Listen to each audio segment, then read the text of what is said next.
Hello, everyone. It's so good to be here, and it's so wonderful to see everyone here. Thank you for joining, guys. So, whilst we're waiting for others to join, guys, share the link, share our Facebook Live link, share our Zoom link with your friends, with your colleagues, with your workmates, and everyone. Let's share the link, guys. Let's share the link so that we get started. So we'll just wait for others until 3:05, and then we get started. We already have our guest in the house. This is just so exciting. So we're just waiting for you guys to connect, to share the link, and to go on our Facebook Live, to join our Zoom meeting. I'm so happy to be here. We will just wait until 3:05 so that we get started whilst others are here. So guys, invite everyone, invite others so that we start with this beautiful event.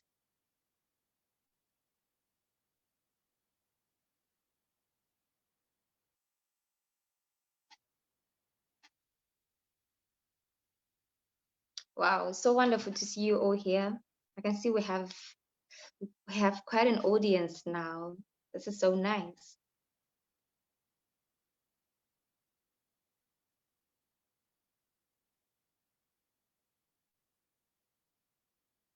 Okay, 2 minutes to go, guys. Invite everyone, invite your friends, invite your colleagues, invite your family so that they join us on Zoom and on Facebook. Guys, we have a very beautiful event ahead of us. So let's share the link, guys. This is going to be exciting.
Okay, let's see who we have. Okay, our guests are all here. No, not all of them. So whilst they're getting here, we just continue sharing the live till everybody gets here. Okay.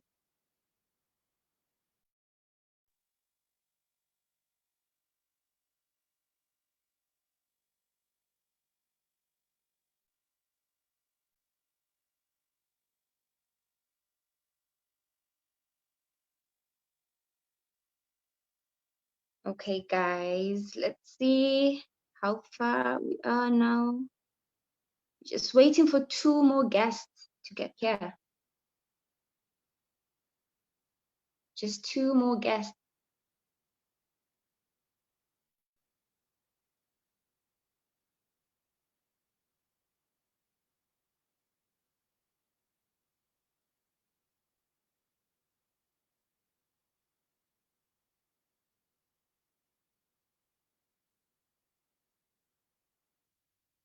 Okay, let's see.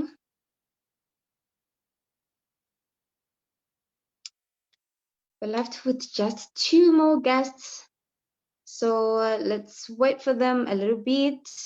Okay, 1 more to go and that we start. Whilst we're waiting for them, guys, I think you're sharing the live, the Facebook Live link. You're also sharing the Zoom link, guys. This is going to be exciting. So just share the links.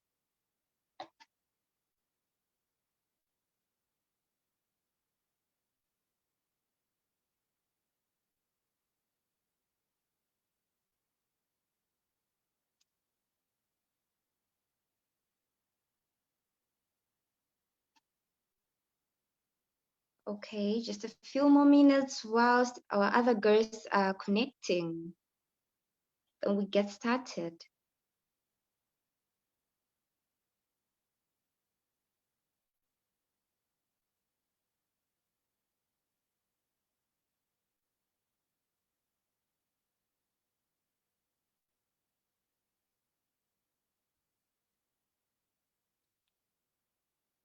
Just one more to go so that we get started, guys. Just one more guest so that we get started.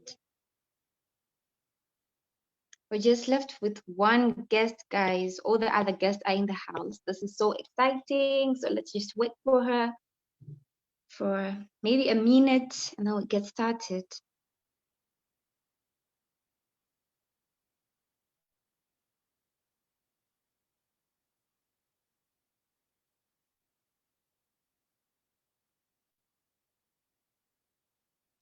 Just 1 minute to wait for just one guest and then we're here.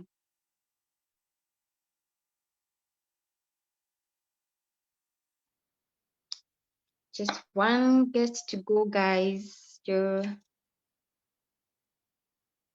Okay, guys, so all our guests are here now. And I'm so happy that we have a Facebook audience. Thank you guys for joining. So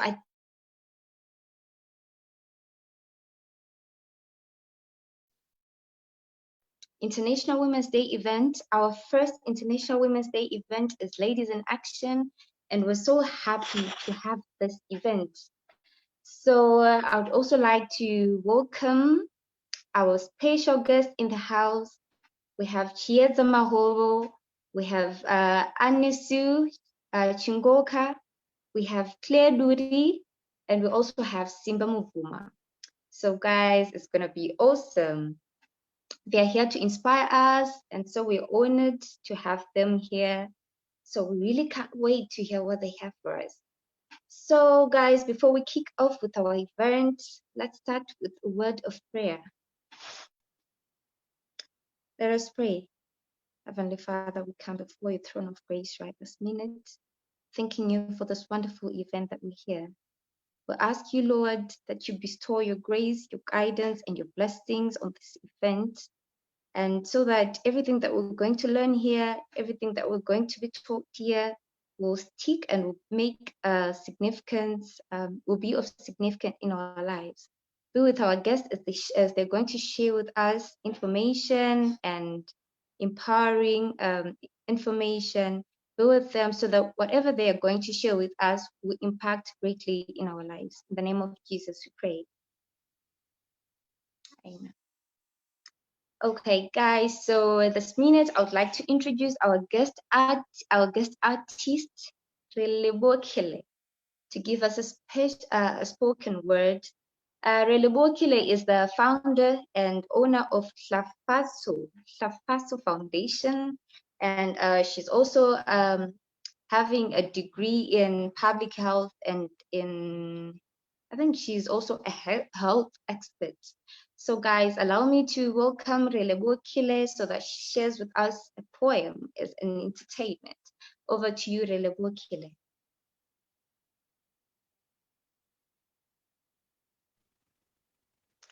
Greetings, Mambwakati, Mafumahadi, Queens, the winning women.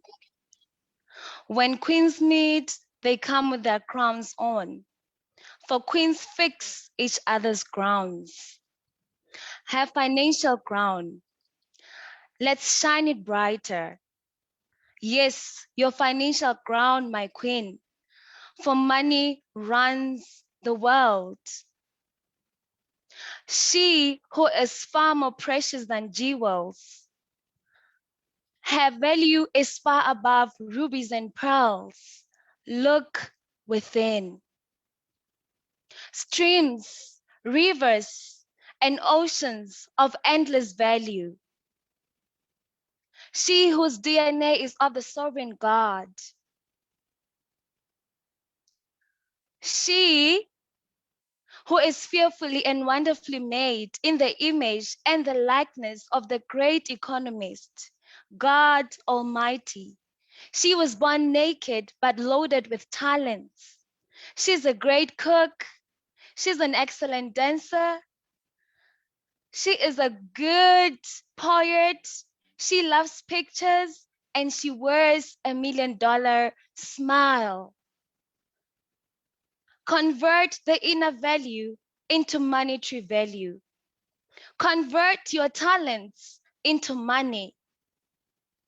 Yes, my queen, money is in you. But how? The financial freedom equation. Talent realization plus time investment plus belief in self is equal to money. Talent realization and diligence is a step ladder to financial freedom. That idea, that business idea, start now, my queen. No more procrastination. For God delights in seeing the work begin. Despise not the days of smaller beginnings. You were not left helpless on this earth. Winning woman, just do it afraid. Her relationship grounds. She can only love her neighbor as she loves herself. Love begins with her. She celebrates herself. She celebrates others. She respects herself. She respects others. She can say no to herself. She can say no to others. She was rejected yesterday, yet she lives today and she loves. She still believes in love. God is love. She was abused, yet she is bold enough to seek for help without fear of discrimination and judgment. She is not ignorant of the warning signs of abuse. She flees and speaks out. She belongs to a family, community, and a nation. The perfect love casts out all her fears. Her ground of purpose. It is her navigator through the crossroads of life. It unravels mysteries within her. She asks difficult questions. Why on earth am I here? What is my purpose? Why was I born? A woman with purpose. She wears the stilettos of confidence. She operates with a victor's mindset. She strives for growth and excellence. She acknowledges areas of weakness. She is grounded in truth. She leverages on a technology called prayer. Head lifted, eyes focused, crowns fixed, ready to conquer with a weapon called love, queening always. Happy Women's Day to all the winning women. Thank you.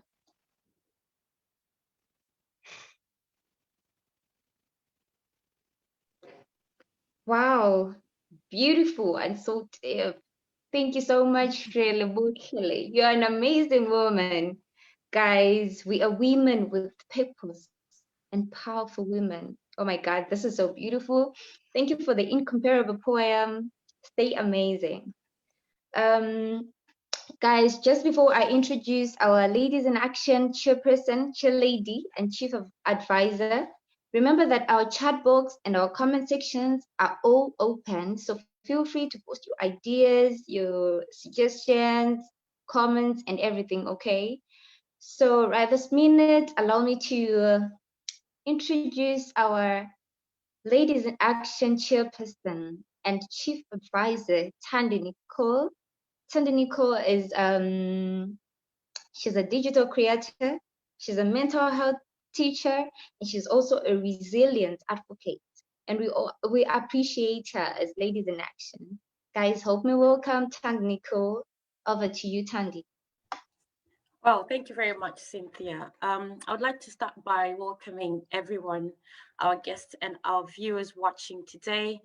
We feel honored that you have joined us to be part of this event.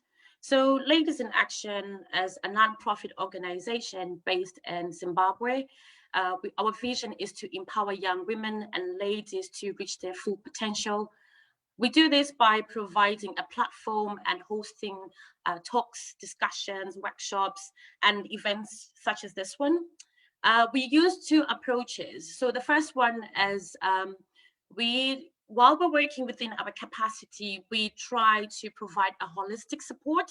So we look at an individual and we look at the individual's needs. So that's social, physical, mental, psychological, spiritual, and how we do it is we provide, for example, practical support. We've got a lot of charity work that we do on the ground, signpost individuals to other organizations and services like mental health, information sharing, giving advice and support, and training young girls as well.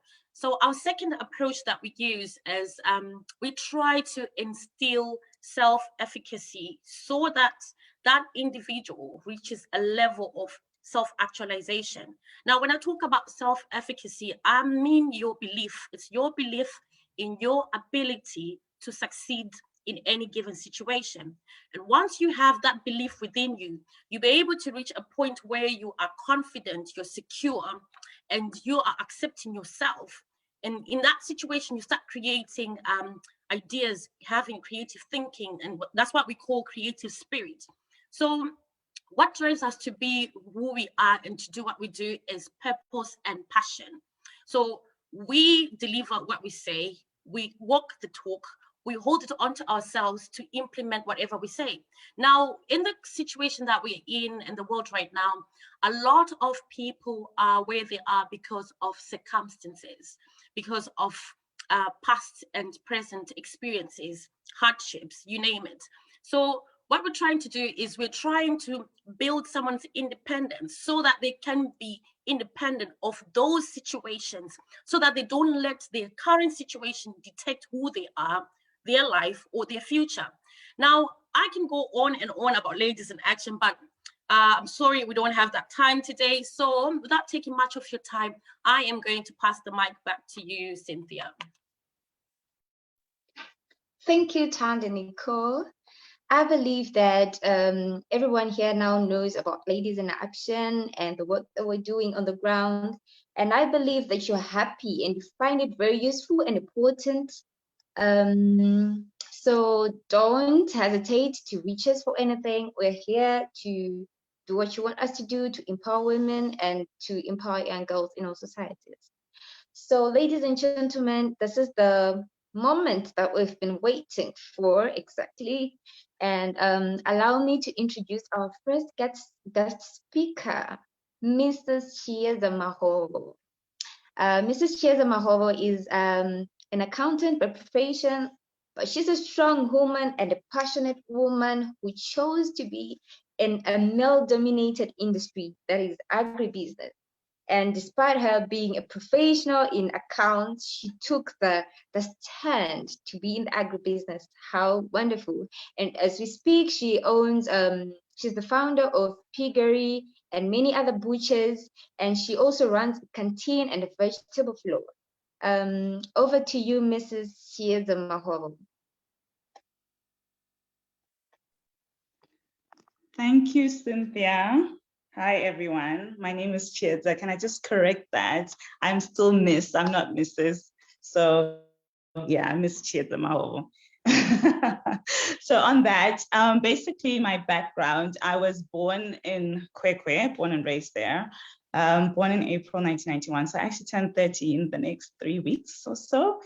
I then did my primary high school here in Zimbabwe. Then I went to Australia to do my university, where I did a Bachelor of Commerce majoring in finance and accounting. That's where I suppose I loved accounting from high school. Basically, then I went on to work in an accounting firm whereby I majored in tax. And I then qualified as a chartered accountant, but it was just not right for me. I just was not in my element.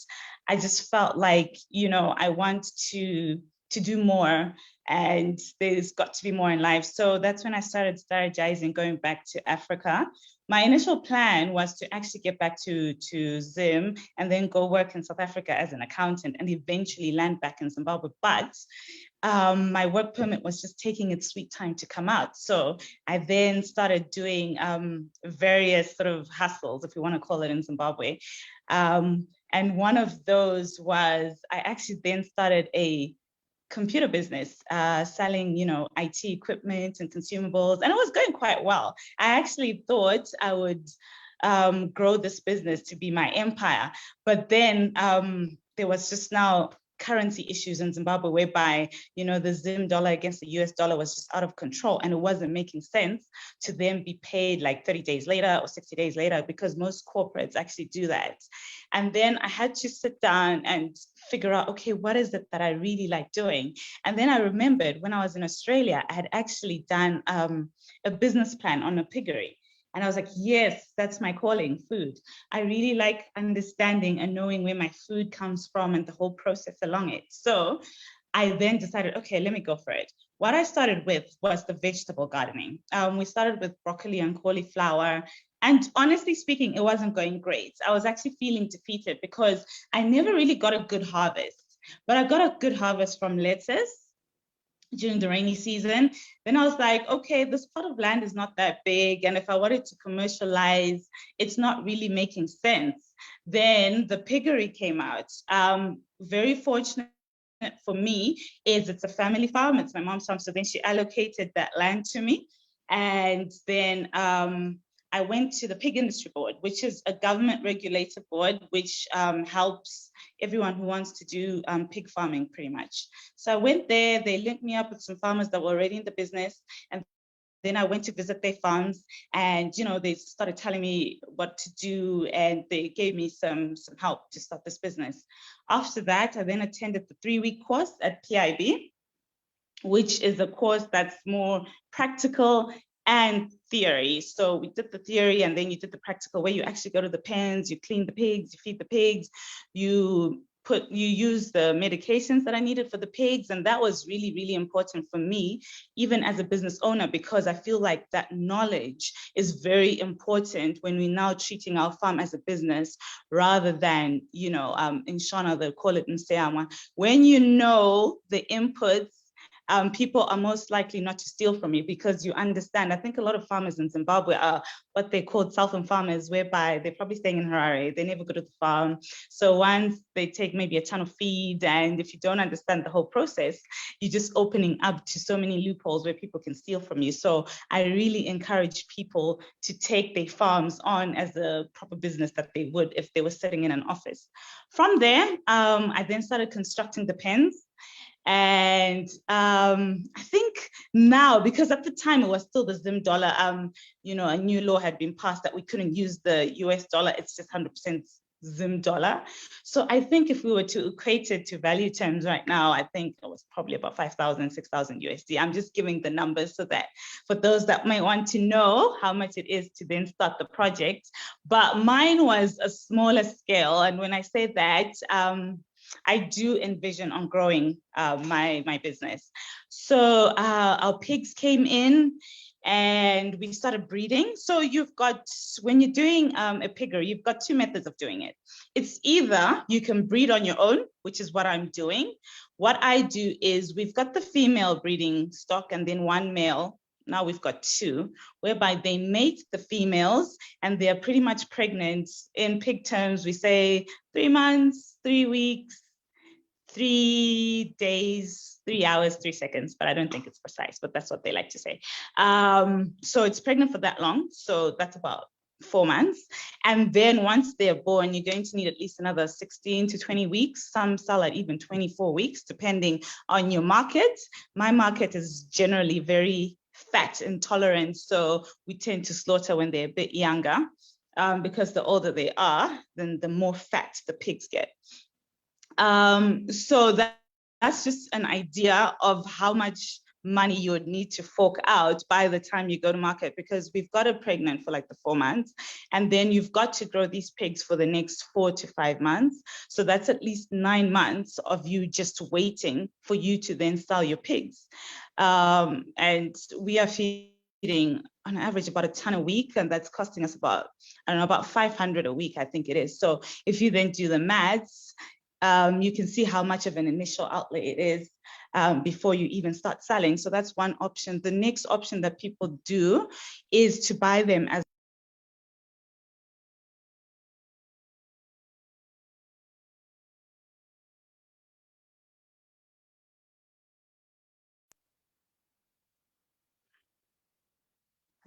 they're about 15 weeks. They're about 15 weeks. They're about 10 weeks, which is about 15 kgs. And then you will then have to grow them for the next, I think, 8 weeks, which is a bit better. So it's just 2 months of you feeding, then you can then take them to market. So if you have a cycle like that, then it works. How we have done it is we have then managed to mate about two pigs a month, which if you're doing well, you should be able to get at least 10 piglets and above. So that will then allow you to then sell at least about 20 pigs a month to then cover your feed costs, your electricity, your transport, your wages, your water bills, your vaccinations, etc. So that's how we have done ours. And we've remained at 10 sow unit. This I started in 2018. That's when we started construction of the pens. 2019, that's when our first pigs came through. From there, the initial plan was to then expand to a 20 sow unit by the end of 2019. But that year, unfortunately, due to the currency, the rate would be at 20 today, the next day it's at 30, the next day it's at 50. So we then decided to just halt and to just be in survival mode throughout 2019. 2020 came with the plan, okay, the rate looks like it's stabilized. Okay, let's start planning. And then March hit when there was COVID. And at the time, obviously then schools closed, restaurants closed, hotels closed, corporates, a lot of people were now working from home. So we were now all sort of sharing the same market, whereby we were all now just supplying individuals. People that used to supply hotels or people that were supplying restaurants were now all coming to our customers, which were the individuals and I suppose the smaller butcheries. So that then pushed the price of pork to an all-time low. A lot of people actually then went out of the pig business. So so that was a challenging time. I suppose what made me then survive was because of my smaller units, because I'm not as big as the other bigger people are. So I could still supply the butcheries I was supplying and the few individuals I was supplying. However, then the market started picking up around August. By the time we got to December 2020, the market was really, really booming. I think a lot of events started happening, and those are our markets. That's one of my markets. Events people and weddings and roras were now coming up again, and so that was really, really good. I actually couldn't even sustain my market in December. So then that gave me the encouragement to say, okay, 2021 we can then plan properly, and then I suppose we can expand. The other fortunate bit about my journey is I've then managed to get a butchery in December. So this was very key for me because I'm now sort of in control of my own markets. Middlemen tend to take your product at a very low cost, and then they put really huge high margins. So for me, it's almost as if I'm starting from the farm all the way through to the consumer's fork, because then people can just come and buy our meat from our butchery. So that has also then helped in terms of the prices and in terms of my income coming in. My goal is for 2021 is to get to 20 sows, like I've said, and to then grow into a few more other butcheries. I think my location at the moment is Westgate in Harare. That's where we are located, next door to Pick and Pay. And so I'm looking for another location probably by the end of 2020 or 2021 or 2022. To have something like a Chiedza nyama would be a goal for me. So that's what I am working towards. I've seen a couple in South Africa. So if we can sort of get something similar here in Zimbabwe, that will be my goal. On the catering side, that also has been a cash cow for me because that business is pretty consistent. I'm very lucky that the company that I do that business for, they've remained open throughout COVID. And they do have quite a big staff. They do have quite a lot of staff on their premises. So that has also then helped in channeling funds towards my piggery and towards the butchery side. The other thing that I do on the vegetable side, I think lessons learned from there this was a very heavy rainy season. So our tomatoes just could not survive. It's an open field. But what did do well is the peppers. We are actually still harvesting a lot of peppers, and maize has done very, very well with this rainy season. Onions don't do during the rainy season, definitely, because they will just rot in there. Lettuce is a good one to do during the rainy season. What I would like to say, the challenges of being in the industry, in this male-dominated industry, and also being young, is not a lot of people will take you seriously. I think, people are just thinking I'm here to look pretty, and what do I know about pigs? So I think you also then have to work twice as hard and to prove yourself that you are capable of doing this. And the other issue, I think we've seen or heard a few scandals that were happening with young women.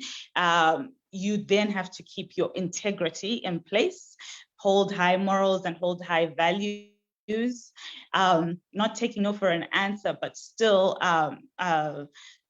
being honest and reliable, I like to say, and not giving into any sort of unwanted things that might land you in the wrong side of things. So I think that's how I've managed to grow my business is, trying to be as honest as possible, getting down and dirty with my employees. I feel like they respect me a lot better when I'm in the pens, also working with the pigs instead of always just being in Harare, because I tend to go to the farm once a week. And most of the time I'm also in Harare running the butchery and the catering business. But I do have a general understanding of pigs, and we help each other along the way. Like I might say, okay, no, this is what I think, and then they'll say, no, this is what we think, and then we might then have to get a third party to assist us. Like, this is what our trend of thinking is. What do you think? And then they'll help us. So I think it's also very important to get a good mentor in your space would be good, and someone who's not necessarily in your space. So when I look at it, I've got a few friends and mentors that are doing pig business, so they tend to help me there. Then I also have a mentor who's in the corporate space. She's a female CEO of one of she used to be at a stock exchange listed company in Zim. She's then moved to Liquid Telecoms, but she then also gives me another side of thinking, another way of thinking. So I think it's also very important, if you want to go far, to go with other people on this journey. And I think the other issue a lot of people ask me about is getting land. There are, from my understanding, some initiatives that are being run by the Ministry of Youth to allocate some land to the youth farmers. I haven't dug deep into it, but I think they're there. So maybe if you can then inquire with their offices and find out their requirements, then you may know. And I think capital as well. Like I said, there's probably like a good initial outlay of like 9 months using the route that I use, that you're not getting any money coming in. So then you also then have to be strong financially. I was very fortunate coming from working from Australia.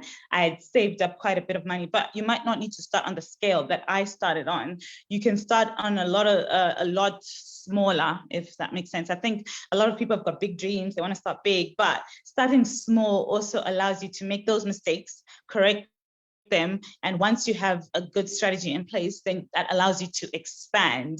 Because you find someone might want to start, I'll use broilers for example, they might want to start with 1,000 broilers, but I would then recommend that why don't you even start with 10? If you make a profit of $10 from there, you can then grow your broilers to 20. Same things with pigs. If you then wanted to start with weaners, if you started with 5, that's I don't know, that could be about bit of like $200 that you start off with, and then you grow from there. So I think it's also important that it's not a bad thing to start small and then to grow as you go. So I think that's about me and my business. And I think there's a lot of opportunity in agriculture, because obviously there's projected numbers of African population tripling in the next by 2050. So we have got to feed those people, and it's starting from us, the youth, us, the women. A lot of people see this profession as a very dirty job, but it is very fulfilling. If done correctly, you can make lots of money from it. And obviously it's not all about the money. I'd recommend that you go into something that you're really passionate about. Like I said, when I just noticed that things were going haywire for the computer business, I left because I knew that was not my thing.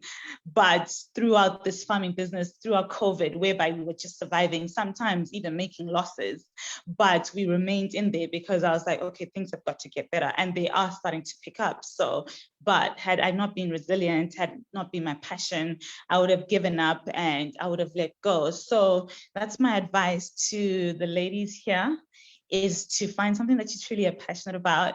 And it's not all about the money. Like, when I started with my own funds, but now other doors are coming in whereby people want to invest in my business, or they're saying, what partnerships can we create, because they've seen the work. So let your work speak for itself, and that capital that you're looking for will always come to you. So thank you, Cynthia. I'm handing back to you. Wow, I'm so inspired. Thank you, Chiedza, for such a great presentation. I'm really inspired, and I believe so as every other young woman here, every other young man out there watching our Zoom meeting and our live on Facebook. I'm really sorry for calling you Mrs. I don't know. Apologies for that. I won't do that again. So guys, I really hope you're inspired. Young women out there, I really hope you're inspired to take up space and leadership roles, especially in male-dominated industries.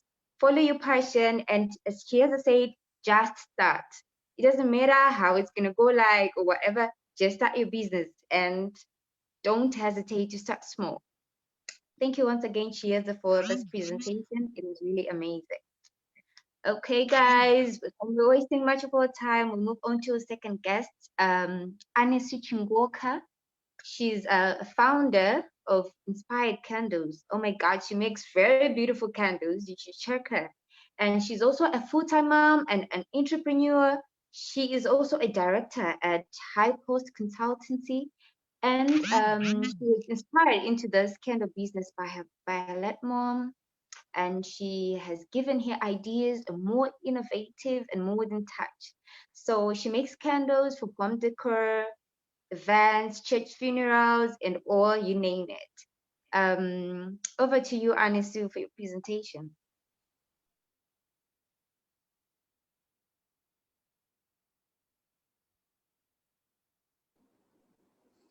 Sorry, guys, just a short video from Anesu. Just a short video from Anesu as a request.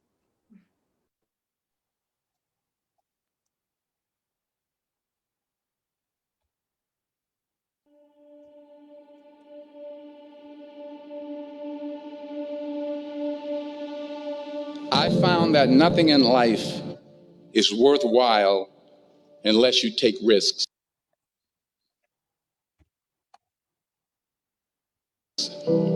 Nothing.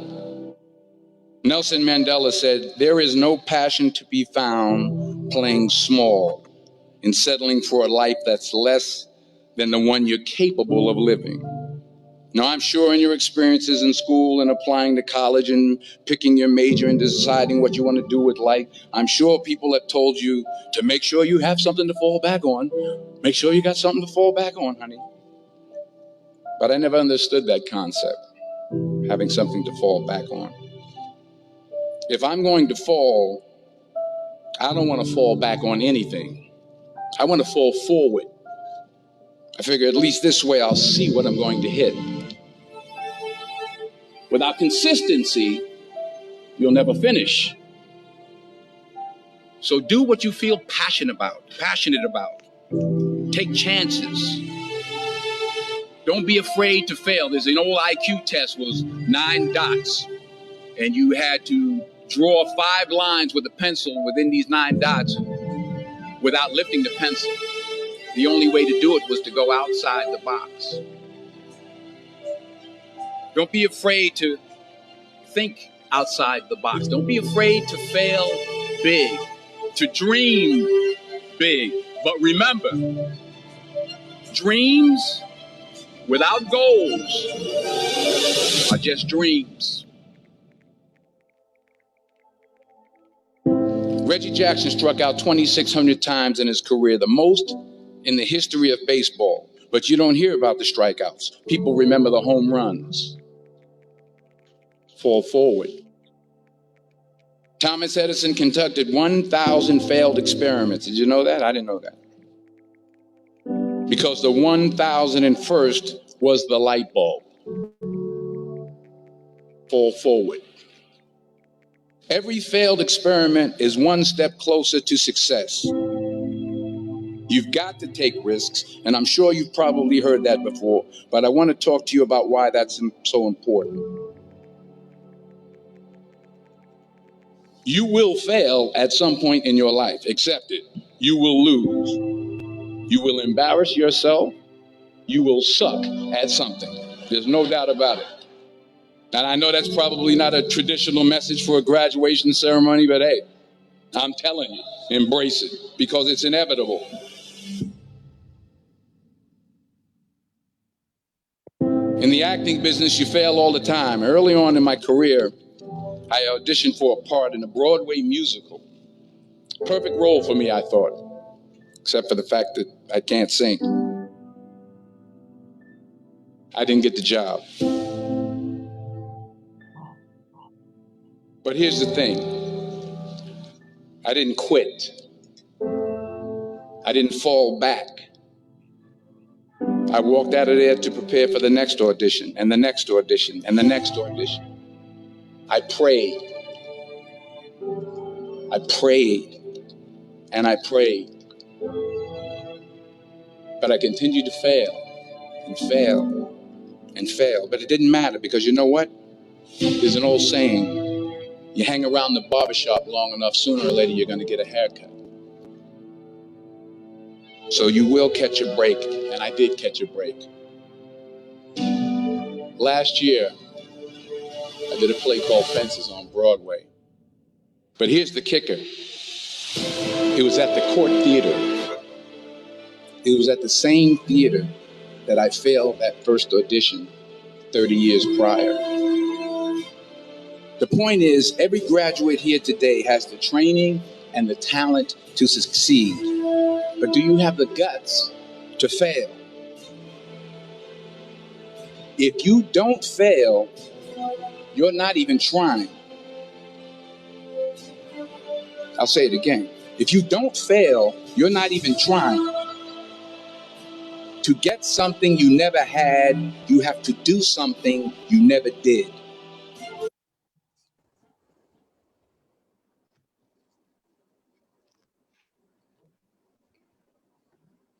Hi, everyone.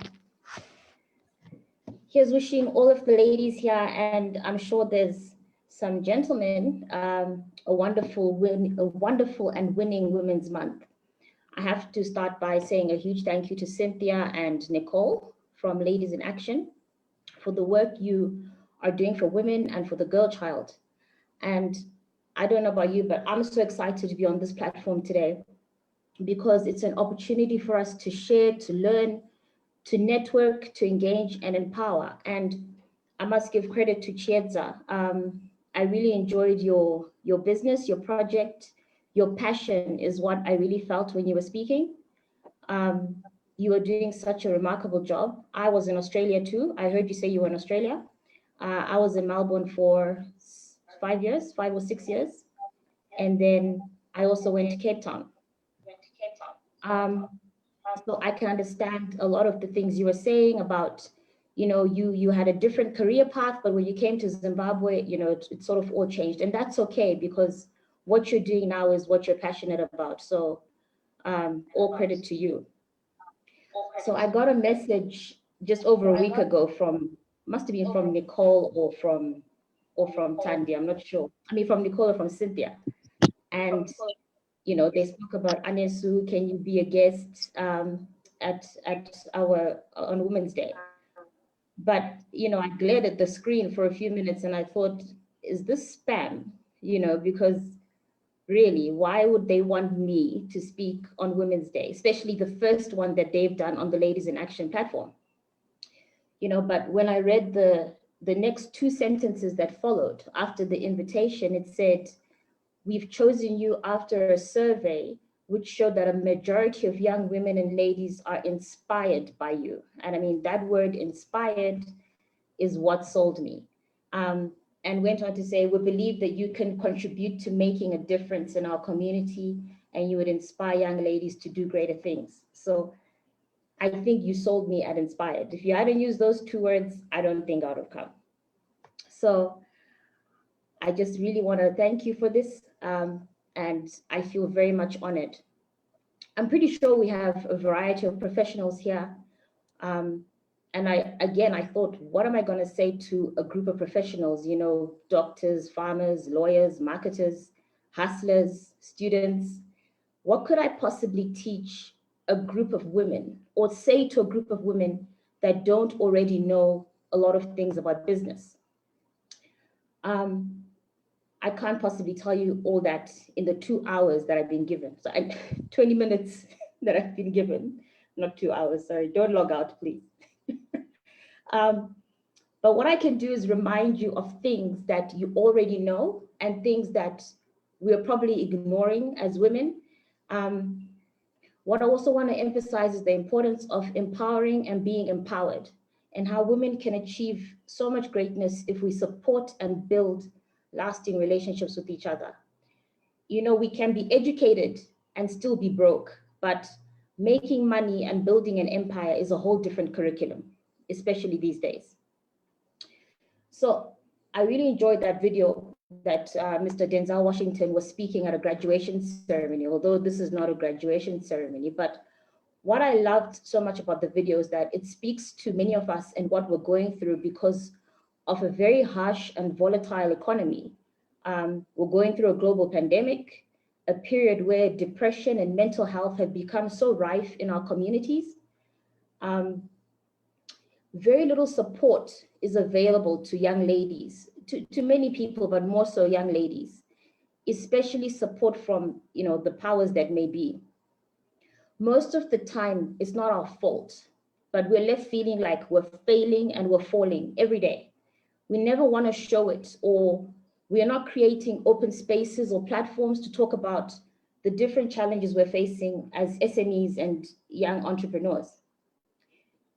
You may have noticed, or of course you've noticed, that at the beginning of every year, if you're going through and scrolling on your different WhatsApp platforms, when you go to the temporary statuses at the beginning of the year or the beginning of the month, and all we see is, "Hello, January, my year of success," or "New month, new goals," and "This is my year to make money." And I'll be honest and say, I think I only saw 2 this year of people saying "my year," because after the unexpected turn of events in 2020, we were all sort of too scared to say, "This is my year," because what was 2020? We didn't expect it. And I sort of think now we entered 2021 quietly and saying, "You know what? I'm just going to have to take whatever comes my way."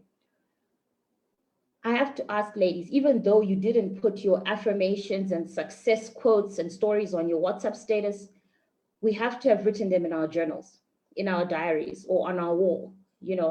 Let's change our mindset, even though we had a pandemic thrown at us, even though there's a harsh economy that we're living in. Let's change our approach. Let's change our attitude in 2021. And I say let's because we cannot do these things alone. And there's a saying I always love to say to my aunt. I say, "I can do things you cannot. You can do things I cannot. But together we can do great things." And in the first 1.5, now I'll talk about Inspired, my business.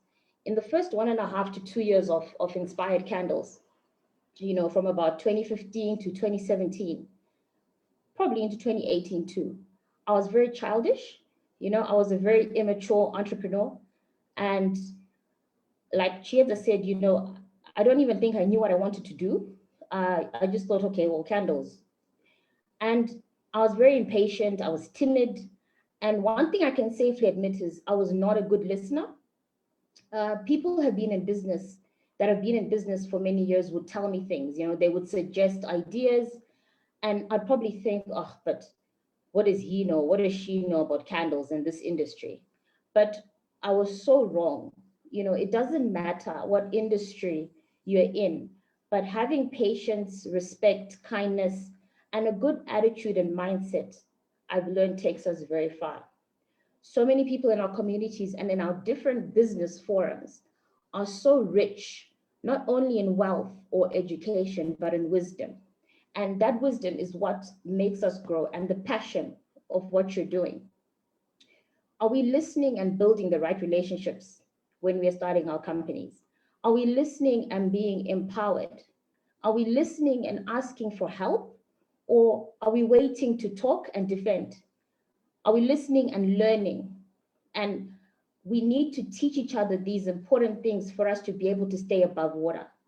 I've learned a few things. You know, I'm still learning, so I don't know it all. I'm still learning every single day, but what I can say has helped me to grow in the last few years is I've learned things like, you know, in your community or in your space, you deserve people who uplift you and validate you. You need to seek links and connections, not friendships. And I think we often confuse that. Again, Chiedza spoke about having a mentor. I heard her say, don't have a mentor that's too close. But strangely, my mentors are my closest people because I think they are the most honest with me. So my dad and my brother and my sister, also because they're the ones I look up to the most. So I trust their opinion. Half the time I argue with them anyway and say, no, but I'm doing it this way. But I've heard what they say and I take it to heart because they are older and again, they are wiser. I've learned to work slowly and steadily towards my goals. But the most important thing is I've learned to be consistent. So I could have easily failed in 3 months and not made any money and said, oh, stuff this business, I'm going to go do chickens. But the passion makes you continue to try, continue to think of new ideas, and continue to persevere. That passion and the consistency is so important for all of us. And we need to adopt that. I've learned to educate myself, not books wise, but reading on the internet. I read a lot of blogs, I follow podcasts, and joining conversations that teach different skills. I'm sure you all know the new hype on, what's this new app that's just Clubhouse that started? It is called Clubhouse, I think. I've heard a lot of good business conversations in there, and I've also heard a lot of toxic conversations in there. It's so important what we spend our day following, you know. We need to follow things that are going to grow us. So have a combination of routines and good habits, working the two together that will take you where you want to go. I've learned to deliver my product on time. And when I fail, I apologize. An apology is so important. I spoke about my mentor. I think the biggest mentor was my mom. Sadly, she passed away in 2015, which, as Cynthia told you, was the reason behind Inspired.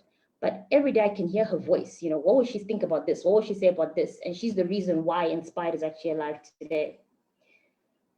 Have a digital footprint. When I said I used to be a bad listener many years ago, I used to really bad talk Instagram. And I thought Instagram, because I didn't know, and I think I read the wrong information about Instagram, I thought, or maybe because I used to just hear what Jinimbi used to spend his time doing on Instagram, I thought it was just a platform for live videos and people just dancing at midnight and, you know, but it's what we do with social media that makes the difference. So have a digital footprint, and the world has changed. So you have to have an online presence. And I can say 65% of my business actually comes from Instagram and Facebook, but more Instagram because I think my clientele is on Instagram more. But look, you can be on LinkedIn or Twitter, WhatsApp even. So many social media platforms bring you so many positive results. One thing that I'm so passionate about is supporting small businesses locally. My aunt, again, also always says to me, Anesu, you know where to find anything. But strangely, I don't find it in Bon Marché or in Spa. I find it from other young ladies, from other boss babes, you know. So if she says, I need a new pair of sandals, I go on Facebook and I look, and I look for I look for the advert that has the most decent English and the most pretty advert, and because it looks to me like this person is organized. Not that I'm discussing the next person's business, but we need to up our product and be proud of our product and have and advertise in a good way. So I look for so many things on social media. I buy 3/4 of things, even food, from younger entrepreneurs, other young ladies who are working in different industries, because it's so important to support each other. When we support each other, we are also empowering each other. Why buy eggs from Bon Marché when Cynthia is selling eggs? I've just now learned that Chiedza has got a butchery at Westgate. Although Westgate is far from me, I'm in Chisipiti. Chiedza is going to make sure a delivery comes to me on Monday. But what have I done? I've supported her business. We've always gone to the supermarket and thought, oh, okay, well, it's a one-stop shop, so let me just get everything in there. But I want to support Chiedza's hustle, because as a young female, I'm empowering her in the same way she's going to empower me. She doesn't have to buy candles, but she's going to tell her friends that Anesu is selling candles and she's got a very good product. So we need to always be there for one another and have good conversations when we also meet each other. I've learned to celebrate small victories and allow those successes to be a big deal. I've learned to give back. Many people always think to be involved in a charity, you have to have a lot of money or you have to be a CEO of a top company, and that's not it. And I've learned to give back in, giving to different orphanages with support from other ladies, just by simply asking other people who have the capacity to help. I've already done my part in giving back to those without. There's room for everyone to shine. So the next one, again, I've learned to allow other females to grow, even if we're doing the same thing. For example, there's another local candle maker called Duri. On Instagram, she calls herself Mwena Rosens, and she's also making candles. And she approached me a couple of months ago because someone wanted candles from her, but she didn't have the type of candles that were being asked for. So she sent that business to me. When I followed her page, I saw that she's making some very nice scented candles, and I've been having challenges on deciding how I want my scented candles to be. I spoke to Rainbow, and the two of us agreed that she would give me her scented candles and I would put them on my page, because on my Instagram page, at the time, I had a larger following. So her scented candles were being sold on an Inspired Candles Facebook and Instagram page. And I mean, ladies, if we can't do that for one another, then what are we doing? Let's continue to support each other in that way. So after talking about the rainbow, I want to talk about collaborations. Collaborations have always been there, but you'll see now that there's more, because I think everyone is trying to make up for that 2020 that we spoke about, but we need to continue going further. On Valentine's Day, me, Inspired Candles, and an events company and a caterer and a venue, we put together a package to do a Valentine's Day picnic, because everyone's been at home. So we thought we'd try a lockdown Valentine's Day. Look, we didn't make many sales, but the idea was put there. And already we started saying, let's think about this for Mother's Day. Let's think about this for Father's Day, where we do these kind of collaborations. And there's a lady I saw who makes spices, and she got together with a chicken farmer. And now the chicken farmer is marinating her chickens with her spices. So it's things, let's do teamwork. Let's put things together so that it's a win-win for both of us. I'm seeing florists are working with bakers and caterers, and they're creating hampers and all these timeless kind of packages. These are things that we need to continue doing as ladies in order to survive this volatile industry. Many times we're not fair to each other by being honest. We want to do everything, including the things we cannot do or that we're experienced in. Ladies, if our strength is decor, then just do decor. You're approached by someone and they say, can you do decor for me? Oh, but I also need a makeup artist. Oh, I can do makeup. No, you cannot do makeup. You do decor. So you always just want that extra dollar, and don't do that. Contact a makeup artist that have industry friends. create industry partnerships and say, no, I will do your deco, but I'm going to refer you to Anesu, who does makeup. She's one of the best, or she's the one that I work with. And you've got a team. Support builds bridges. Connections build relationships. And empowering each other makes us an inspiration. So I could talk forever on the many things that women can do for one another, but I want us to take a few things away with us. And remember that after all is said and done, your smile is your logo, your personality is your business, and the way you make others feel is your trademark. So I don't know how you're going to feel about this, but I have some homework for you. For a change, I'm giving homework to adults, not a grade 6 young lady. I've been teaching online for the last year and a bit, but I want us ladies to write down between 5 and 10 names, in your diary or in your journal, or whatever you have there with you. Write between 5 and 10 names, specifically women, Zimbabwean women, Harare, Bulawayo, or closer to you. And these 5, 6, 7, 8, 9, 10 women, for the next 6 months, you need to support. I don't mean financial support. I don't mean you have to buy their product, but we can support in many ways. This will be another woman boss babe or lady that you have chosen to work with on either a project or a charity project or a collaboration, or to pray for her when you pray for yourself, or to just pick up the phone every week and talk to her about how she's doing. Or she can phone you. You can tell her that I'm here to support you, or to just put her flyer on your WhatsApp status or your Facebook page or your Instagram page. Doesn't cost you a thing but 2 minutes. That's all it costs you. So just choose anything between 5 and 10 ladies that for the next 6 months, that's who you're going to be. She's going to lean on you. You're going to lean on her. You're going to partner with her in different ways. And with one of the names, you don't even have to tell her. You can just pray for her. So I hope one of you pick me. You better pray for me, because I will also pray for you. One step at a time, ladies. Let's change the way we do things. Let's change the narrative about our businesses and what people say about us. When we fall, let's fall forward, but as winning women, So don't be ashamed of your hustle. Be proud of your abilities and pass on this greatness to the next woman. Also pass it on to your children, if you have children. Our children should know what we do. We should empower them to be selfless, to be independent, to work hard.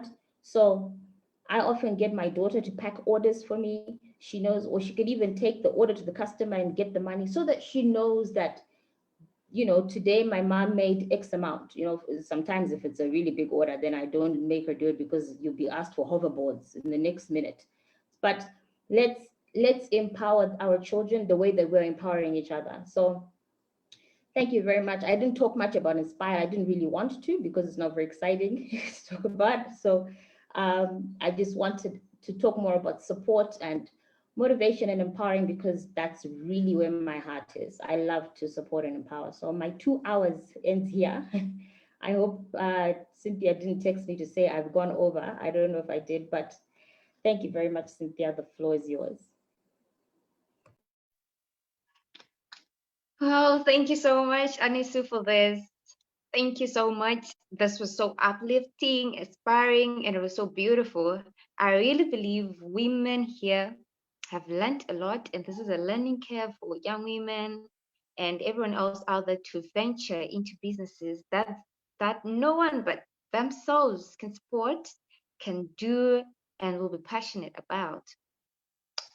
We've learned about supporting women, and Anesu has given us a challenge that we're going to be supporting other ladies out there, other women's businesses out there. So guys, get to it, support women, and they'll also support your businesses. And also do something that you're passionate about. Don't just jump into everything, as Anesu said.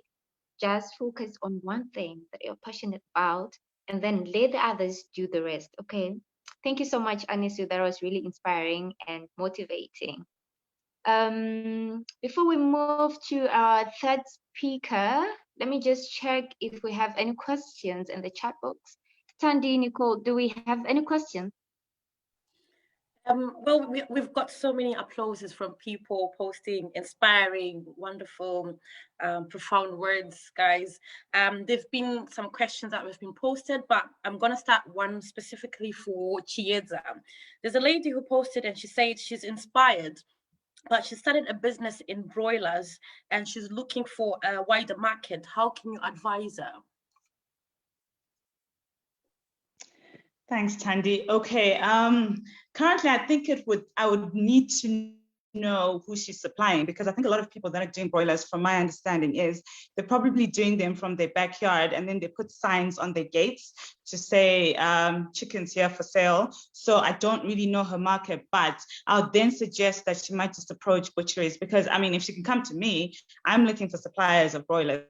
I'm always looking, like Anesu was saying, I don't really look for the bigger people. I'm always looking for the smaller farmers to supply us with products. So she can come to me at my butchery, but also just going to the various butcheries and caterers as well. I think events are starting, because I supply caterers for different events, for weddings and stuff, and they're saying that April is actually, they've got a few things that are coming up for them in April. So I think if she can then look for caterers and canteens as well. I know a lot of corporates, that have got a lot of stuff at their premises. So depending on how many broilers she's also doing, that's another thing. I think if she can inbox me and then we can discuss further, I would really, really love to help her. Thank you very much, Chiedza. We will try and connect you with the lady who posted this, as she's watching on Facebook, but she just sent me a DM. Right. Another question this one is for Anesu, and it's about ladies just posted saying that she read your story on Instagram about your mom passing away and you overcoming that. She wants to find out from you, how best can she overcome a death from a family? So she was quite specific. I can't explain what it is, but basically she's just lost someone close by and she feels stuck and she doesn't know how to get out of that zone. So what advice would you give for someone in that situation? Thanks, Nicole. First, I'm very sorry for her loss. I think losing a parent is one of the most incredibly difficult things to go through. I'm not sure where she is, if she's in Zimbabwe or what she's doing, and if her family is close, because families are a great pillar of support. Now, I know there's a lot of family dynamics that can also come into place. Not all families are as close as mine. I can say my family's been great, but it's different in other homes and in different other situations. So I would encourage her to pray. I would encourage her not to give up in whatever she was doing or what she wants to start to do. But remember, I said we need to create platforms where we can talk about these challenges and talk about these things with each other and what we're going through. And for example, if she's a farmer, if she's selling vegetables, or even if she's a dentist, whatever she does, let's find ways to connect with each other and connect with her and buy from her. Even just when you go and buy something from someone, if you've noticed, you can end up talking to the person for an hour, and it can actually make someone's day. So I wouldn't mind connecting with her. You can give her my details, but at the same time, if she's not in Zimbabwe, or I think she should definitely pray, take time to write down her feelings.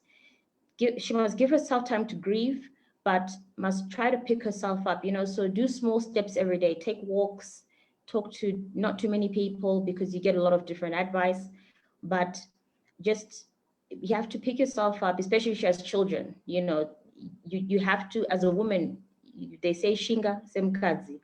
It sounds very nasty, but we have to encourage each other to pick up from these things. And when I lost my mom, at the time, I wasn't even helping her with her business at the time. It was Ever Bright Candles. And then, we had a catering company that I used to help my mom in. My dad is a human resources consultant, which I still work with him in now. So like I said, that family support really helped to get through these things, and they helped me to start Inspired and be consistent with Inspired. So encourage her to keep going and be consistent, whatever she's doing. There will be hard days. She will fall, but she has to fall forward, remember. So I'm happy to connect with her. Right, thank you very much, Anesu, for such a warm response. I'm pretty sure she's heard that and will be able to facilitate the connection. There's so many questions coming in with the same theme, so without wasting much time, I'll just give the mic back to Cynthia. I'll merge the questions for the Q&A at the end of the session. Okay, thanks, Nicole. And thanks, Chiedza and Anesu, for replying to your messages. Right this minute, we move on to our third guest, that is Claire Duri. You won't believe this. She's a student, a third-year student at HIT, and she's into cake business, and she's doing just well. And she's the founder of Clay Cakes. You should check that. And you won't believe that she started a business during lockdown, and it's just doing wow. So she makes cakes, she makes rose buckets, she makes hampers, and Clay Duri also won the first award at when she was representing students at what is it called? Students Startup Summit. So we can tell that she's someone who is inspiring, someone who's powerful, and someone who's passionate. So over to you, Claire. Thank you. Hi, everyone.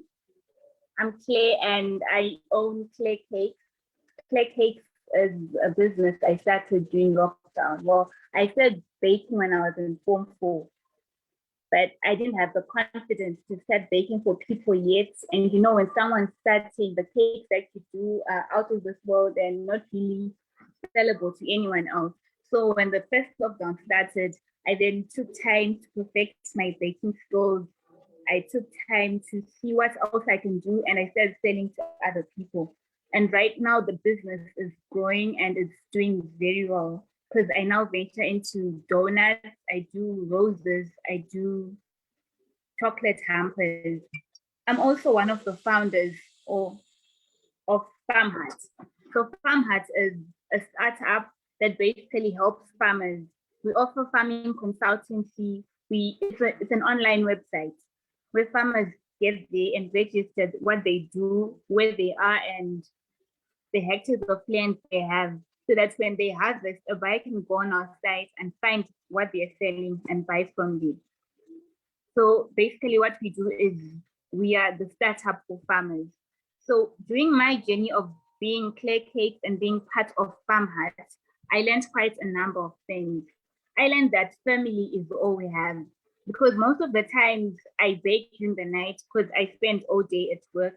I actually call home and say, Mom, please bake for me. I'm coming to do this. I'll come and finish baking when you're done. So have a close relationship with your family, because those are the people that are going to have your back no matter what.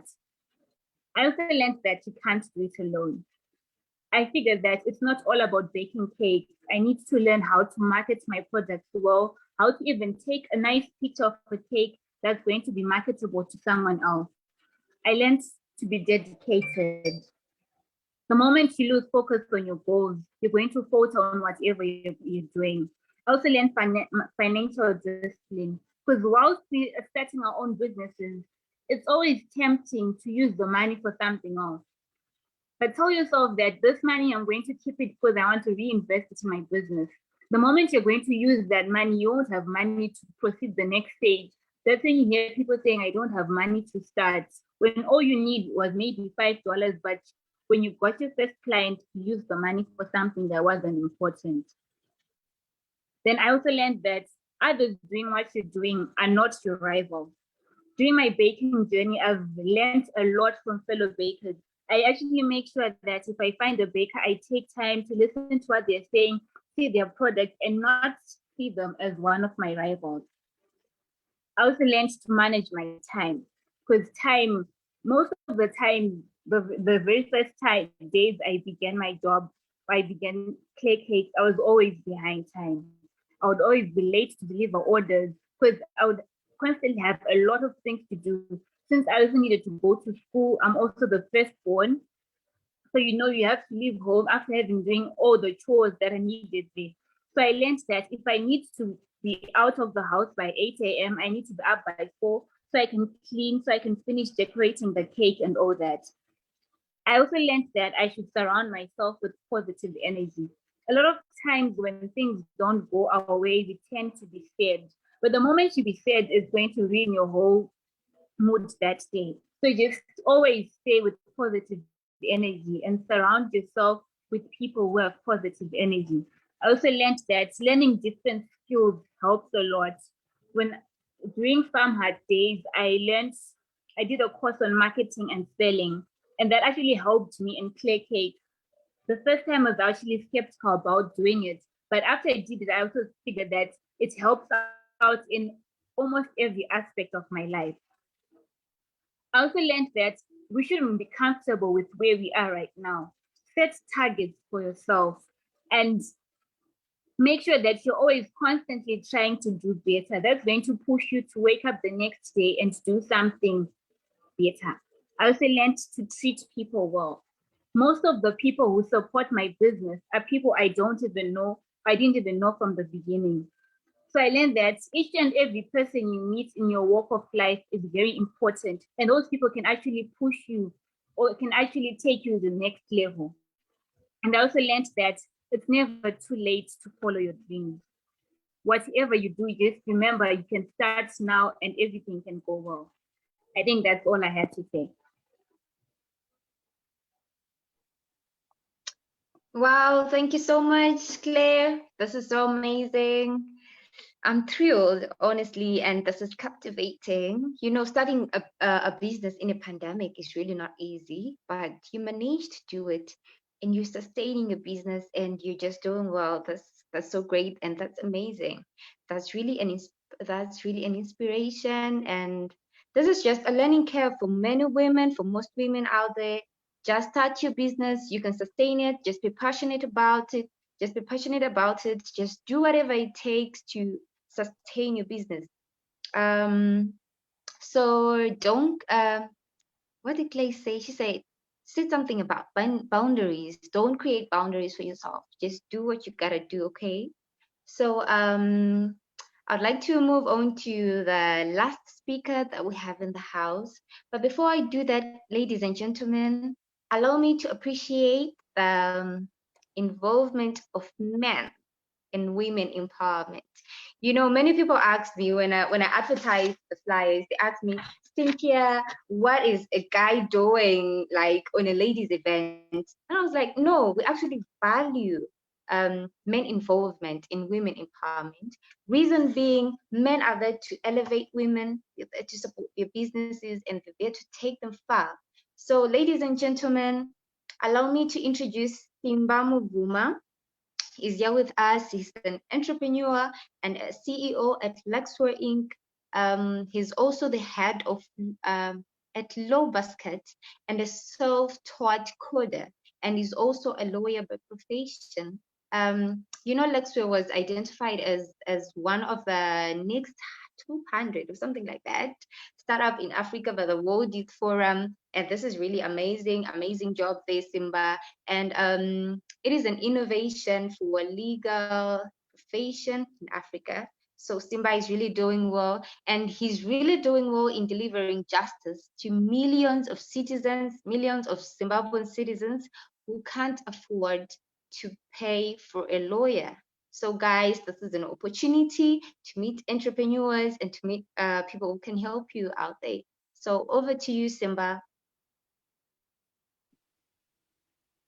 Thank you so much, Rumbi, and really excited to be here. So my name is Simba Mubvuma. I am, as Rumbi mentioned, I studied law back in, it's been a long time, I don't remember, but it's like 2015. So I studied law, but the story really begins back when we were in law school. So I studied here in Zimbabwe. Me and a colleague thought about an idea of creating a software that would help students get access to court judgments, legislation. That is stuff they need to actually do research. Those who know about law know that lawyers actually do a lot of research. So it was a time when internet was not highly available to people. And so we managed to create an app that allowed people to use their basic smartphones to get access to that information. And this was really the start of our journey. So the setup there was that my friend, who was also in law school, knew how to code, like to create software. So he really just basically started this from his computer that he used to use for assignments. So he really started from nothing. And we managed to get a lot of people to use that software. And what we then did after that was that we decided to turn this into a company, right? So the company that we started, Lexware Inc., works with law firms, nonprofit organizations, and government departments to create technology that can make the law more efficient and more accessible to ordinary citizens. So we've worked with different law firms in Zimbabwe, across Africa. We've also recently been working with governments, as well as with other nonprofit organizations that are working in the space to create technology that can actually help people access legal services. I'll probably talk more about that in detail, but I'll just move on to the other company that we also recently started under Lexware. So that company is called Law Basket. So Law Basket connects small businesses like those that have been speaking on this platform with lawyers that they can afford or pro bono legal services. One big aspect of setting up a business and actually starting is the compliance framework, right? So you need to deal with payments, you need to deal with the tax, you need to deal with many aspects. So what we do is basically ensure that we can give people access to lawyers that they can afford or pro bono legal services if they cannot afford them. The funny thing is that every year across the world, there are 1 billion legal issues that arise. So these are legal issues that are in different spaces. It could be business related, it could be family related, it could be money related. But of those 1 billion problems, only 18% of those get resolved. So we have a big justice gap, and our work has been involved with trying to ensure that we can close that gap.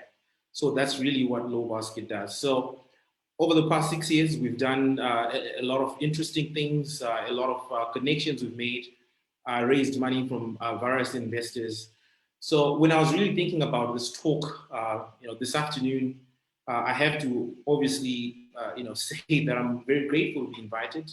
It's not the sort of typical event that I speak at, but I'm excited because this is the first time, and I'm excited to be speaking to ladies that are doing things, ladies in action, winning women. And I was really thinking about what can I talk about that, would be meaningful and useful to people that are on this platform. And the first thing that I'll start with is a disclaimer. I obviously appreciate that I cannot come here and explain the challenges that women face. You guys live these every day. But what I can talk about are the opportunities that I see based on people that I interact with, based in the space that I'm in technology, and how I believe that it's a very low bar in terms of how you start, in terms of how you can actually get things happening, in terms of the returns that are involved. So when it comes to legal technology and tech-driven access to justice, I was very fortunate. I think it was in 2019 when I went to the US for a fellowship. That is when I met the first woman who was actually in legal tech. And since meeting her, I've seen a lot of other women that are in legal tech. But the bottom line is there's not many. So a lot of women go to law school, they become lawyers, or they work in corporates. But legal technology is really a space that is growing dramatically. So, for example, in 2019, legal tech as a field got more investment than social media combined, right? We have billionaires like Mark Cuban coming up and saying that legal technology is the next frontier of innovation, for instance, at a level similar to financial technology, otherwise known as fintech. So what I would really talk about, is try to motivate people, not only about legal technology, but about technology and how there's a low bar to entry. Remember, I spoke about me and my colleagues starting out in 2014 with a laptop, right? So you would not need $10,000 to start. At the end of the day, what I'll share today is really the basics of what you need to do to build a technology company. This applies to women, this applies to men. But at the end of the day, I believe that more women can conquer the field of legal technology because there's not many doing it. It's the same thing with technology in general as well. So that is what I'll be sharing today. So I think the first thing that I want to say is that technology has really been a driver for change in our lives. I know technology is a broad term, but it's really been a huge driver in terms of what it can achieve. People are selling online. Someone created those platforms. People are booking places to live online. Someone is selling those someone is creating those platforms. The same thing when you think about big companies that exist today. The people that are the richest in the world are really mainly focused on building technology that can do something simple, but do it in an easier way that everyone appreciates. So the first thing, like I mentioned, is really to understand that technology is important and that technology can change things. I'm grateful for the pandemic, which is probably the first time anyone ever has ever said that. But I am grateful because it has really shown people how important technology can drive, certain processes, even events. We probably wouldn't be having this event on Zoom if it was before COVID, but here we are. So the importance of technology cannot be overstated. And I just wanted to share that with you and make someone realize that in as much as many businesses exist outside the technology space, technology is really beyond the rise. I know more about legal technology because that's what I work in, but really the times that we are show us that technology is really a game changer. But the second thing really is, okay, technology is important, but how can someone start? How do you get in? How do you start Lexware? How do you start Airbnb? How do you start a financial technology company, me that we've seen here in Zimbabwe? The beautiful thing about technology is that it is about skill. So Ruby mentioned in the introduction that I am a lawyer, but I'm also a self-taught coder, right? So I learned and I taught myself through speaking to people, through watching YouTube videos about how to build software and how to build tools that people can use. So skill-based businesses are really on the rise. And no one is going to ask you what you studied if you're running a technology startup, because at the end of the day, it's really about whether or not your solution can deliver the intended results. So the point that I've mentioned today is that the bar to start when it comes to technology is very limited. You probably don't have to code yourself, but you have friends, right? So the beauty about startups is that, or the system of co-founders and founders is that if I am good at selling, my friend who went to our Institute of Technology probably can write software.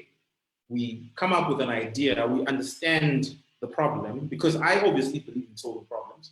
We understand the problem, and then without really putting any outlay, we can actually make a tool that 1,000 people can use by next week, right? We can grow that and get 100,000 people to be using it. We can get investors supporting us. We can get 1 million people using it. That's really the beauty of technology, especially in a place like Zimbabwe where there are a lot of challenges, right? There are obviously challenges in terms of getting capital to start anything. I can tell you right now that when we started in 2014, we did not pay a single cent. We used the university's Wi-Fi. We used the computers that our parents bought us to write assignments. And we literally built a tool that put us on the map and got us thinking about what we can build to, in fact, help more people, but also turn it into a sustainable business. Like I said, we then started the company, continued to build the software ourselves, sold to local law firms. Some of them loved the tool, some of them didn't. That's the thing you also need to learn about business. But at the end of the day, it's really about understanding what the problem is and then trying to solve it at the least cost possible. A lot of people feel very challenged when they think about, I have this idea, but how do I actually start? And obviously, we have to be honest. Capital is really not just anywhere. You cannot just get 10,000 and start something. You obviously need to start, but how do you start without the money? So technology has really been a key factor in ensuring that very low-cost solutions can turn into big business. And it's about skill, like I mentioned. So it's about learning the skills that you require or associating with people that are actually having those skills. So there are obviously people out there that can code. They're probably looking for jobs. If you can convince those people to be on your team, you can build a solution that can actually turn into a big business. These solutions can solve real problems. That's one thing that I want to that I want people to sort of realize. Technology is not only about solving cool or type of problems and all that, but they can solve real problems, everyday people. I'll not come here and try to give you a list of what you can do. But the point here is that when you look at it, anywhere around you, there's a problem that technology can solve. You obviously need to think deeply and to speak to people about their problems to understand, and then hopefully gather a team of people that you already know or learn the skills you require to get into the field. As I mentioned, there are not a lot of people, I won't even talk about women or men or anything in Zimbabwe. The truth of the matter is that a lot of people are not really focusing on technology. But when you look across the continent, the startups that have gotten the most investment, the most customers, the most revenue are technology startups. Look in Zimbabwe, one of the biggest companies is EcoCash. EcoCash is a technology company, right? So when you think about that, you start to realize that really the people that are creating are the ones that are really at the forefront of the world in terms of wealth, in terms of helping people. Think about people like Elon Musk. Elon Musk literally just said we need to land a rocket somewhere, outside the world, or say we need to create, electric vehicles, self-driving vehicles. He's creating something that no one has ever seen before. It sounds crazy, but if you ask me now, what did Elon Musk require in terms of capital for him to start having those ideas and to start having conversations about those things? Probably not much. He's really someone, if you read about him, you realize that back when he was 17 years old, he was thinking deeply about how he can change how NASA does its work and all that. At the end of the day, it seems daunting when you look at it, but technology can really be something with a low bar to enter if you have the skills and the team you require, and you can in fact start something that can get you moving in a direction that you would have never thought possible. I'm excited, obviously, to hear from people like Claire, who just mentioned just now that they have farm hearts. I probably would have seen it somewhere before, but it's exciting because what they've done is to take technology, like it's an online platform, and ensure that they can use that to help farmers that are looking for a market. They can probably grow that into something huge, make a lot of revenue, get a lot of investors. That is really, the crux of the lesson that I want to put across. That technology is a low bar of entry industry that a lot of people can get in if you feel daunted by the task of having to actually look for capital, not being able to grow your business. So the one thing that I'll just say before I conclude is, what does the future look like for us? What does the future look like for the world? What does the future look like for a country in terms of what young people can do going forward? I have, over the past 12 months during the pandemic, met a lot of people that are in difficult straits, lost their jobs, thinking about what they can do next. But my belief really, and I've always been this type of person, even before I started Low Basket and Lexware, I've always been the type of person who believes in trying to go where not everyone is going. Because what I've seen in Zimbabwe especially is that trends are a thing. And these are not only trends in terms of online stuff, but really trends in terms of what people are doing. So if I start selling something, there's probably going to be 1,000 other people by the end of the week who are going to try to sell it. Some of them will do well, some won't. So I think, understanding where everyone is going and taking your own path is very important. I won't sit here and lie that it's not risky. It is. But I believe that profit is really the reward for risk taking. And if we don't take risks, we'll never, make it. So I'm really excited to be part of this platform. I'll offer two things which might be of help to anyone on this platform. Number one, if anyone feels like coding is for them, I would be happy to share some resources, share some people that can help.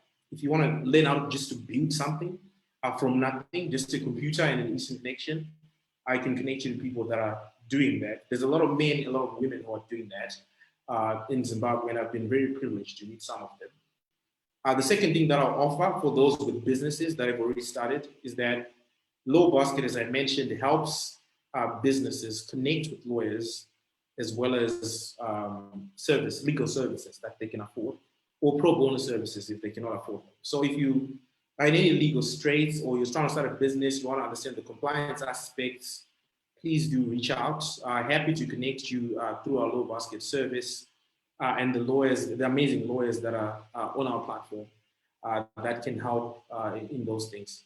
So, like I said, very grateful to be invited and hoping to continue the conversation about how we can use technology to change our lives, but also to start businesses that we can grow without having to put too much in terms of capital. Thank you so much, Robbie. My pleasure. Thank you so much, Simba, for this. This is really exceptional and fantastic work that you're doing. Guys, this is a challenge to all men out there. Support women empowerment initiatives because it's really important. And as Simba said, we have to embrace technology because we're living in a digital world. So technology is important and we have to use technology, social media platforms purposefully and meaningfully and wisely, because many people are advertising their businesses, their organizations and their likes on social media platforms. So it's good for us to embrace technology, as Simba said, and also despite challenges on raising capital to start businesses and doing this and that, Simba said it doesn't matter, you just have to start. What you need skills, you need networking, you need technology. So this is an opportunity for you all to start your businesses, to start the entrepreneurship journey, and to make the most out of it. I'd just like to say our guests are doing just well. They're doing amazing work. They're doing amazing jobs, and they're an inspiration. And with the work they're doing, it's evident that anyone can be anything that they want to be. You just have to associate yourself with what you want to do. You just have to know your purpose. You just have to know what you want to do and how you're going to do it. You need mentorship, you need support. So get all that. And you can start your own business and sustain it despite the situation. Like Claire said, the pandemic doesn't matter. All that matters is you and your passion. Okay. And our guests have helped us with skills, motivation, and support. So they say, don't hesitate to reach out to them. Don't hesitate as well to reach out to us as Ladies in Action. We'll connect you to our guests, and so that you grow in your business and you start your entrepreneurship journey. So just before we conclude and we leave the session, let me ask Tandy, do we have questions in our chat box? Yes, so we are right on schedule. Thank God for that, because we've got so many questions popping in. So I am going to start with questions for Claire. So someone asked Claire, how did you manage to overcome the setbacks brought about by the lockdown?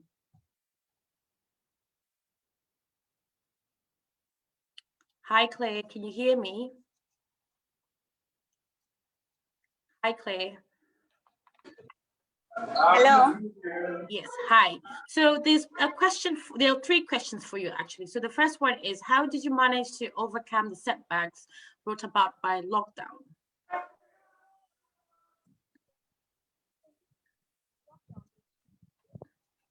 Hi, Claire, we can't hear you, sorry. Claire, we can't hear you. Can you hear me? Yes,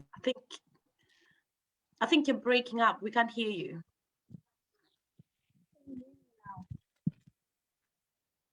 Maybe you might want to increase the volume of your device. Can you hear me now? Yes, that's better. Okay. I was saying, for me, I didn't see lockdown as a setback because I sat down and figured that most people aren't able to move around and very few people can offer the services that I have. So that's how I used that as an opportunity, because I was one of the very first few people to be selling cakes during lockdown. So I took that time to sit down and evaluate what I can do to make my business better. Whilst others were complaining about the lockdown, I was actually happy and using that as an opportunity. Okay, thanks for that. So you were in the same boat as Simba. You found an opportunity in the lockdown. Wow, that's mind-blowing. Okay, so the second question is, Claire, how do you balance schoolwork and business? Because I think this is one of the challenges that most girls right now have, having to balance like schoolwork, assignments, and home chores, and having a business at the same time. That's when I talked about, during my presentation, when I talked about being consistent and learning how to manage my time well. Because at times when I have a lot of pressure at work and I've ordered, I can actually spend the night without sleeping. I remember this one night, I had 3 orders. I got home around 7. I baked the cakes all night. I was awake. In the morning at 6, I was getting ready to go back to school. So it was all about setting my priorities and seeing what's more important to be done at what time.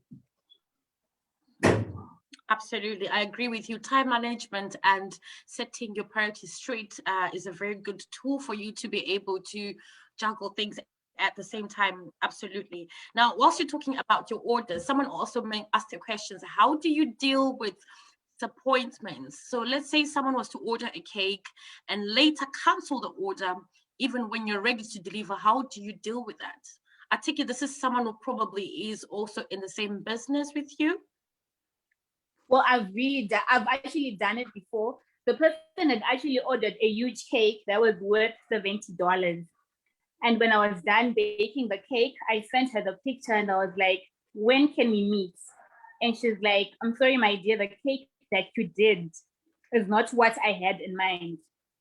And I was like, so what are we supposed to do with the cake that I baked? And she's like, I actually don't know. I'm actually going to make another plan. Honestly, I was disappointed. At that point, I told myself, I don't want to bake again. Even my parents were actually angry. They were like, but there's nothing you can do about that because disappointments are normal. I tell you, the next cakes that I did after that were the best. Because that disappointment gave me the energy and the drive to see, why did this person not like the cake? I need to up my game. I need to make something better. I need to perfect my skill so that this doesn't happen next time. Absolutely. You need to have somewhat resilience within you to yes, you fall, but you quickly get up. You see it as an opportunity for you to do better. Absolutely, I agree with you. I think that's you for now, Clay. I'm gonna move on. Simba's questions. So Simba, there's a question from a young student who's asking if you are able to do a Q&A session specifically for coding for young girls who are in university at the moment, if you've got the time to do a Q&A session. Yeah, sure. Yeah, we can arrange that. Yeah, happy to connect and see what the times are looking like. But yeah, why not? Let's do it. Absolutely. And also I have been having people saying that Simba is the guy here because I want to put my business together. I want to change my game. Yeah, a lot of applause is from the ladies in the comments. Let me see if there's other comments from Facebook as well. You see, and I'm just going to go in the chat box as well to see if there's any more comments or suggestions. Not at the moment. Okay, so there is a generic question that I've put together that someone has asked, well, people have asked if our guests provide any mentorship programs or volunteering programs. So Cynthia, I don't know if you want to decide or designate that question. Okay, thank you so much, Tandy. And thank you, Simba and Clay, for answering the questions. With this question on volunteering programs and mentorship programs, I was going to ask that as well because I'm interested in knowing if our guests offer those. So I'll start with Chiedza. Just anything if you have. Yes, hi. I don't per se offer the services.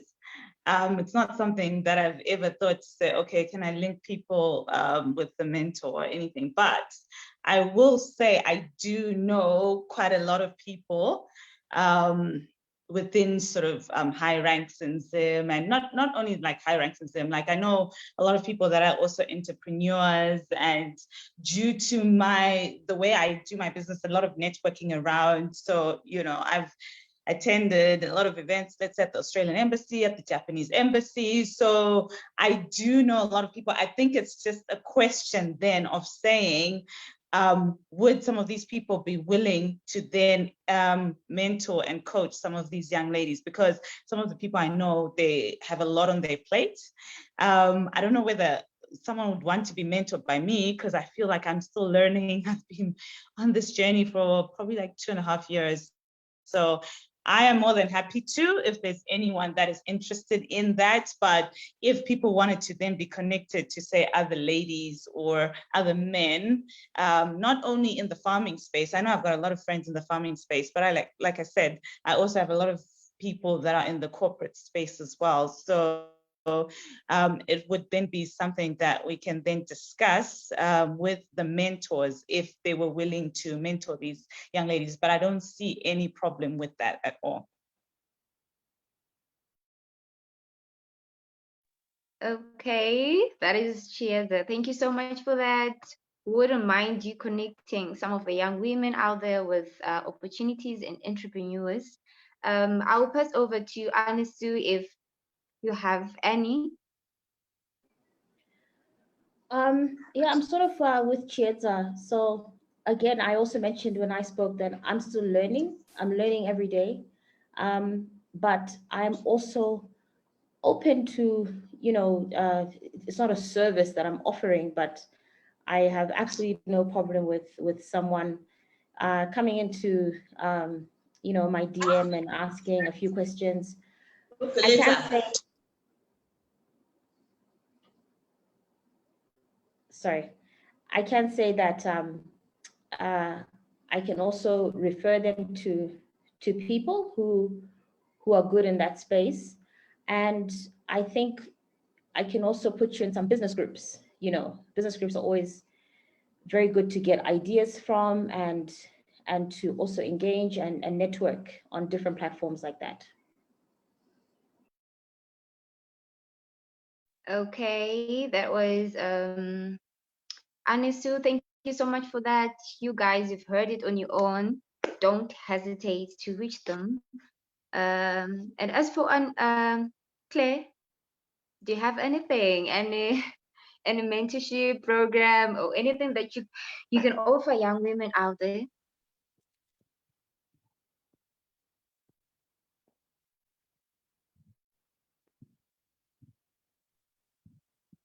Claire, are you there? Sorry, we can't hear you.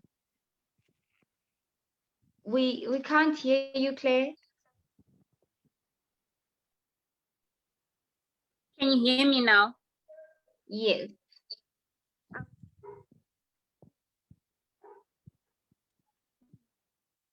Sorry, I think it's the bad network. We can't hear you.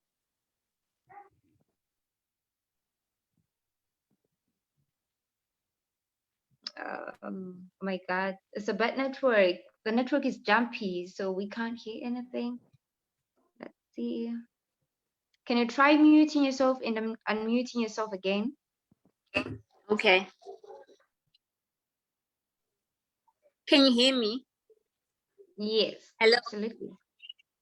Yes. I was saying, we can hear you. if anyone needs help, I wouldn't mind helping them. Or there are times I also feel like I also need mentorship programs myself. But if anyone wants help in any aspect that I am in, I wouldn't mind helping them. Thank you so much, Claire. Guys, you've heard it on your own for yourselves that Claire is there to help. If anybody needs help with backing, with rose banquets and all, don't hesitate to contact us so that we link you up with Claire. Unfortunately, Simba has left. He has some business to do, so we will post your questions to Simba and see if there are opportunities for you in his business. So stay tuned on Ladies in Action social media platforms, on Instagram, on Twitter, and on Facebook, so that we will keep you updated with programs that our guests or any other entrepreneur are offering. And also stay tuned. We have a WhatsApp number. It's there on our flyers, the flyers that we've been circulating. So don't hesitate to get in touch with Ladies in Action, as well as our email. Information is there on the flyer. It's ladiesinaction17@gmail. Don't hesitate to get in touch with us, guys, so that we link you up with entrepreneurs and we link you up with resources. Right this minute, allow me to pass over to Tandy for the quote of thanks. Oh, thank you very much. Wow, this is just wow. I am very inspired and I'm happy we've reached our goal. Our aim was to inspire people and connect people, and that's exactly that we did. So I'm happy. Thank you very much to everyone. So I just want to start by saying we bless God because it was God who gave us this opportunity to come together.